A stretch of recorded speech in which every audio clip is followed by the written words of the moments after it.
आपण एकदम खस्ता समोसा अगदी कुरकुरीत असं इथे घेतले मी 1.5 वाटी मैदा घेतले, त्याच्यामध्ये ओवा घालायचे, मीठ घालायचे, त्याचबरोबर तूप आणि त्यानंतर अशा प्रकारे करायचं. मूठ बांधली गेली म्हणजे परफेक्ट झाले. थोडंसं पाणी घालून मळून घ्यायचे आणि ठेवायचे अर्धा तास.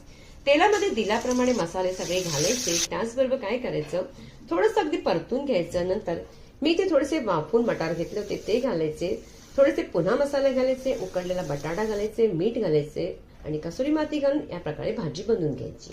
ही भाजी रेडी झाली की पिठाकडे वळूया. पीठ आपलं अर्धा तास झालंय. अशा प्रकारे एखादा गोळा घ्यायचा, लांबसर करायचा आणि लांबट कापून घ्यायचा. एखादा गोळा लांब आकारने कापून मी दाखवल्याप्रमाणे अगदी समोसाची पारी अगदी व्यवस्थित अशाच प्रकारे करून घ्या. परफेक्ट तुमचा समोसा बनेल.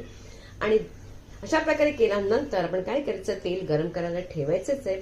तेल गरम झालं की लगेच सगळे जास्तीत जास्त समोसे टाकायचे आणि मंद गॅस करायची आणि छान आपले समोसे तळून काढायचे.